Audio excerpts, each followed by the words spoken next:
I've lived in the north of England my whole life, and storms never used to bother me. Rain, thunder, power cuts. It was normal where I grew up. My dad used to joke that if you waited 5 minutes, the weather would change 3 times. But after what happened in October of last year, I can't sleep during thunderstorms anymore. I'm 23 now, and at the time I was working nights as a caretaker at an old secondary school outside a village near Lancaster. The place was called Blackthorn Academy, though most locals just called it Blackthorn. It had been around since the late 1800s, and parts of the building honestly looked untouched since then. The school sat alone on a hill surrounded by fields and patches of woods. During the daytime, it looked gloomy enough, but at night it felt completely isolated, especially during storms. My shift started at 7 p.m. and ended at 5 in the morning. Most nights were boring. I locked gates, checked classrooms, reset alarms, and made sure nobody had broken into the sports hall again.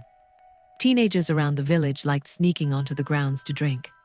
The school only had 3 nighttime staff members: me, a cleaner named Denise, and an older security guard named Martin. Martin had worked there for years and was the kind of guy who constantly tried to scare new employees with ghost stories. The old dormitory wing's haunted, he told me during my first week. Blackthorn used to be a boarding school decades ago before renovations changed most of it. One entire corridor in the oldest section had been permanently closed off because the structure wasn't safe anymore. According to Martin, a student had died there during a storm in the 70s. I didn't believe any of it until the night of the storm. It was a Thursday in late October. The forecast warned of severe thunderstorms across Lancashire, but I still came into work expecting a normal shift. Around 9 p.m., the rain started hammering the windows so hard it sounded like gravel. Wind shook the old parts of the building, and thunder rolled almost constantly overhead. The school felt different during bad weather. Every corridor echoed strangely. The lights flickered constantly. At around 10:30, Denise decided to leave early because roads near her village were flooding. That left only me and Martin in the building. I was doing checks in the science block when the power suddenly cut out. Everything went black. At first, I just stood there listening to the rain smashing against the roof. Then the emergency backup lights flickered on, bathing the corridor in dim red lighting. My radio crackled. "Ethan?" Martin's voice came through. "Yeah? Generator's not kicking in properly. Stay where you are a minute." "All right." I leaned against the wall waiting while thunder rattled the windows nearby. That's when I heard footsteps. Slow footsteps. Not close. Somewhere deeper in the corridor ahead of me. I assumed it was Martin until I remembered the science block was on the opposite side of the campus from the maintenance room. I picked up my torch and shined it down the hallway. Nothing. The footsteps stopped too. "Martin?" I called. No response. Then the footsteps started again, this time faster. I'm not proud of this, but I genuinely froze. The sound echoed strangely in the darkness, almost like someone barefoot running across tile. I swept the torch beam around again and finally saw movement near the end of the corridor. A person, tall and thin, standing perfectly still near the fire exit doors. The torchlight barely reached them, but I could make out what looked like soaked clothing hanging from their body. "School's closed," I shouted. No response. Thunder exploded overhead, and the lights briefly died completely. When they came back a second later, the figure was gone. I immediately radioed Martin. "There's someone in the science block." "What?" "I just saw someone down here." Martin sounded annoyed more than worried. "Probably kids messing around again. Stay there, I'm coming." It took him about 5 minutes to arrive. We searched the entire corridor together. Nobody was there. No forced doors, no wet footprints, nothing. Martin gave me this amused look and said, "Storm's getting to you already." I laughed it off, but honestly, I felt uneasy after that, especially because I knew what I saw. Around midnight, the rain somehow got even worse. The wind outside sounded almost like screaming around the old parts of the building. Martin went outside to check the backup generator near the sports hall, while I stayed inside monitoring the CCTV cameras in the security office. Most cameras were flickering because of the storm. I sat there watching static-filled screens while thunder shook the walls every few minutes. Then one camera changed. Camera 14. The old dormitory corridor. The sealed-off section of the school. At first, I thought the image distortion was caused by lightning, but then I noticed movement. Someone was standing in the corridor. The figure looked tall and pale, almost gray under the night vision camera. I leaned closer to the screen. The person wasn't moving, just staring directly into the camera.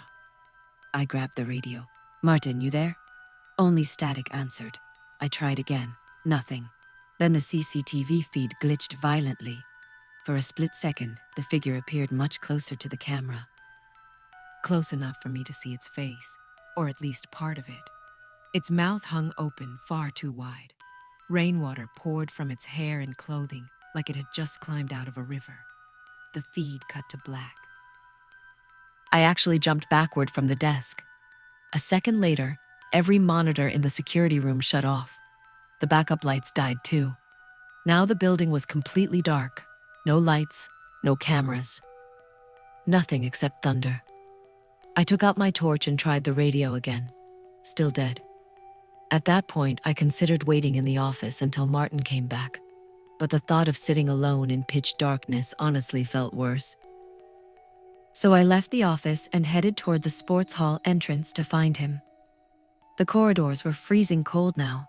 Not normal cold, the kind that immediately makes your skin tighten. As I walked, I started hearing sounds above the storm. Doors creaking, distant banging, and footsteps again.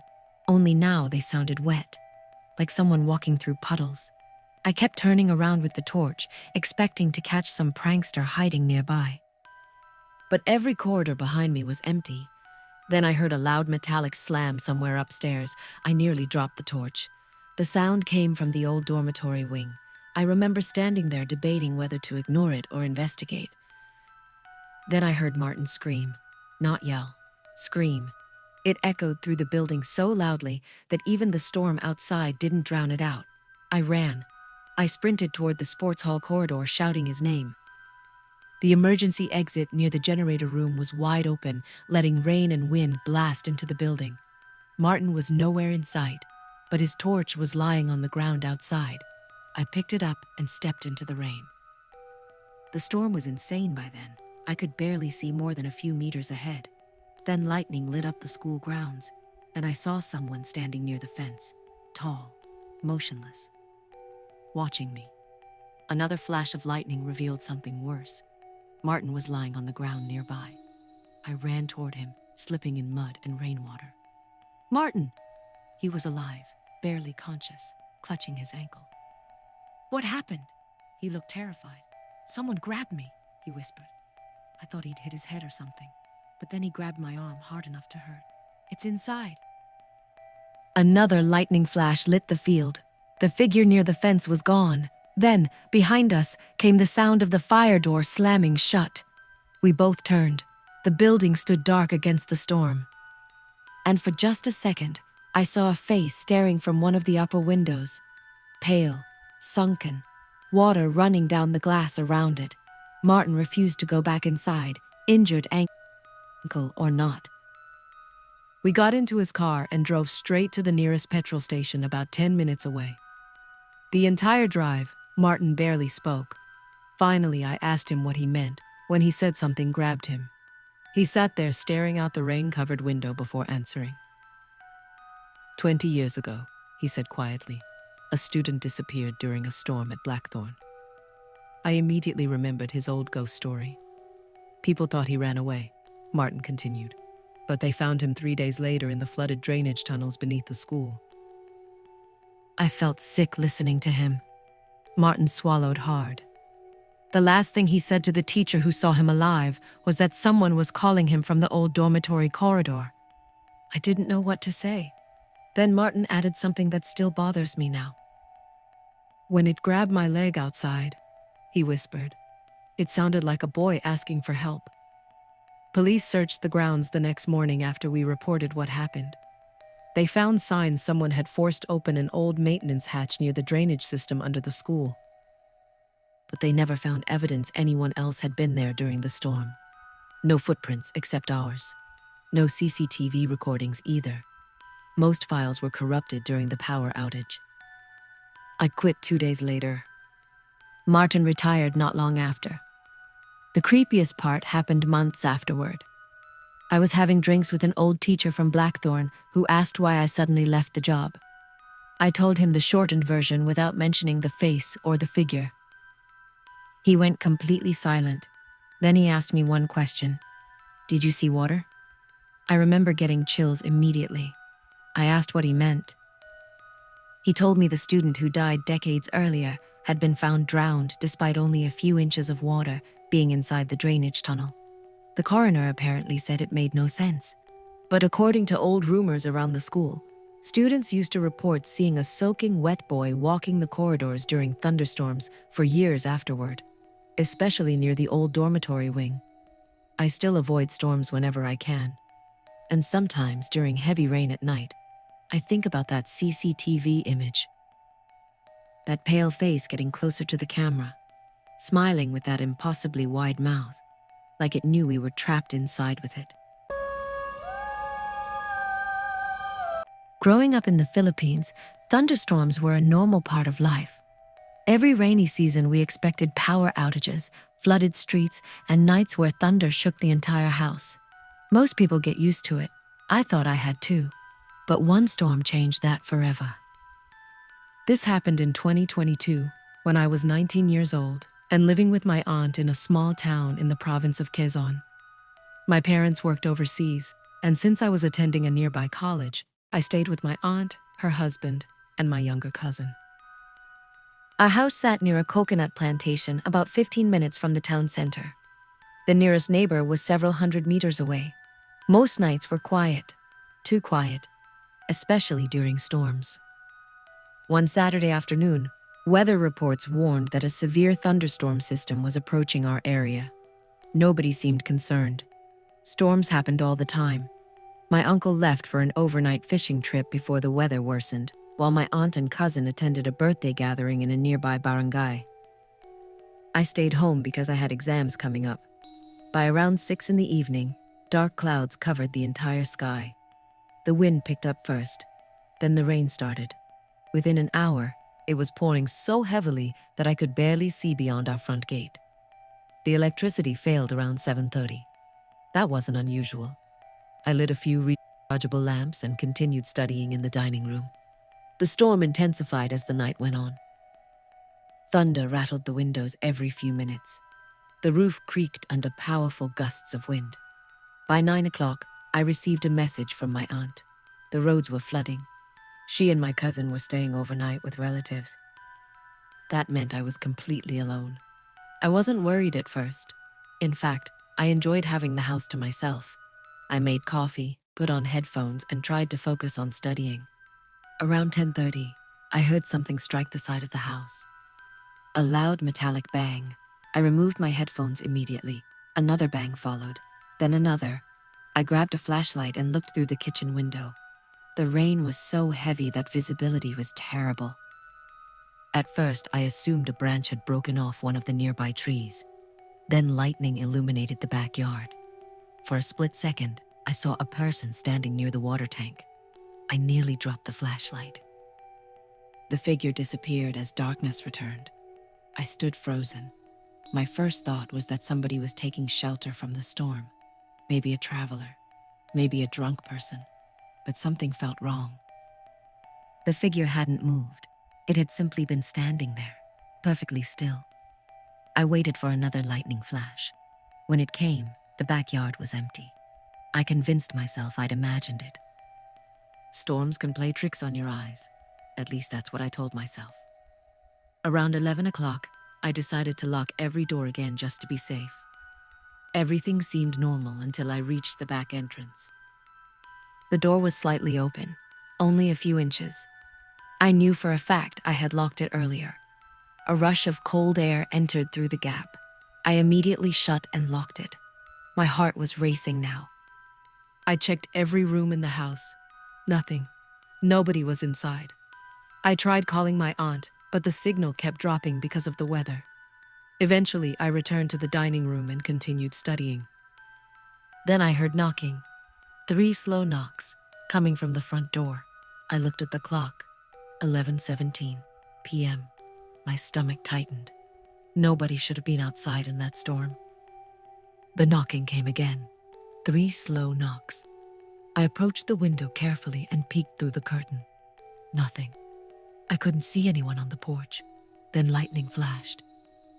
A man was standing directly in front of the door. So close his face almost touched the wood. I jumped backward. The flash vanished before I could get a clear look at him. A few seconds later, another bolt lit the porch. The man was gone. I stared through the window for nearly a minute. Nobody was there. The knocking stopped completely. I told myself it was probably some stranger seeking help. The silence that followed felt worse. I stood there listening. Nothing. Then a loud thud came from directly above the dining room. I finally worked up the courage to investigate. The staircase creaked beneath my feet as I climbed. The second floor was completely dark. The flashlight beam shook in my hands. I checked the first bedroom. Empty. The second bedroom. Empty. Then I reached the storage room. The door stood partially open. I knew it had been closed earlier. My chest tightened. I pushed the door wider. Inside were old boxes, furniture, and broken appliances. Nobody was there. But something caught my attention. The room's only window was open. Rainwater had soaked the floor beneath it. I stared at the muddy footprints leading away from the window. My brain struggled to process what I was seeing. The footprints entered from outside. Someone had climbed through the second-floor window. I immediately ran downstairs. Every survival instinct told me to leave. But outside conditions were dangerous. The roads were flooded. Trees were falling. The storm was at its peak. I locked myself inside the living room and called the local police station. The call connected briefly before dropping. I tried again. No signal. Then the lights from one of my rechargeable lamps suddenly went out. A moment later, another lamp died. Then another. The room became nearly pitch black. Only occasional lightning illuminated the house. That's when I heard breathing. Close, very close. Not upstairs, not outside. Inside the room with me. I swung the flashlight around wildly. Nothing. The breathing stopped. Thunder exploded overhead. The entire house shook. Then lightning illuminated the living room through the windows. And for one horrifying second, I saw someone standing in the corner. A thin woman wearing a soaked white dress. Her long hair covered most of her face. She disappeared when darkness returned. I sprinted from the room. I didn't care anymore. I was getting out. I grabbed my motorcycle keys and ran toward the front door. The moment I opened it, a powerful gust of wind nearly knocked me over. Rain blasted into the house. Lightning flashed again. The woman stood at the edge of the yard, watching me. I could see her clearly now. Her skin looked pale gray. Water dripped continuously from her hair. She wasn't blinking. I slammed the door shut. The knocking immediately started again. 3 slow knocks, the exact same rhythm as before. Knock, knock, knock, then silence, then 3 more. I backed away from the door. The knocking continued for almost 10 minutes. Eventually it stopped. I waited. Nothing happened. No sounds, no movement, just rain. At around 1:30 in the morning, exhaustion finally started catching up with me. I sat against the wall holding the flashlight. Somehow I must have dozed off. I woke up to complete silence. The storm had ended. Sunlight streamed through the windows. For a few seconds I thought everything had been a nightmare. Then I noticed muddy footprints across the living room floor. My heart sank. The footprints led from the hallway to the corner where I'd seen the woman. I followed them. They ended at the wall. There was nowhere else to go. No door. No window. Nothing. Just a blank wall. When my aunt returned later that morning, she immediately noticed how shaken I was. I told her everything. To my surprise, she didn't laugh. She became unusually quiet. Then she told me something I'd never heard before. Years earlier, before we moved into the house, another family had lived there. During a powerful typhoon, their teenage daughter disappeared. Search teams spent weeks looking for her. they never found her body. The strange part was that neighbors claimed they saw her walking through the rain during storms afterward, always wearing the same white dress she vanished in, always soaking wet, always standing silently outside houses.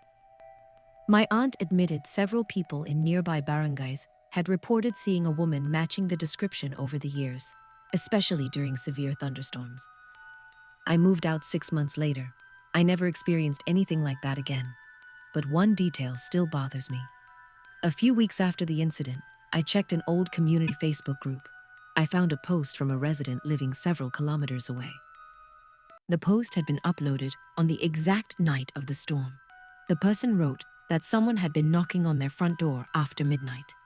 3 slow knocks, over and over. When they finally looked outside during a lightning flash, they saw a woman standing at the end of their driveway, wearing a white dress, completely drenched, watching the house. The post included one blurry photo. The image quality was terrible because of the rain, but I recognized the figure immediately. It was the same woman I had seen standing in my yard. The same woman who somehow left muddy footprints inside a locked house. And ever since then, whenever thunderstorms hit and somebody knocks on my door late at night, I never answer.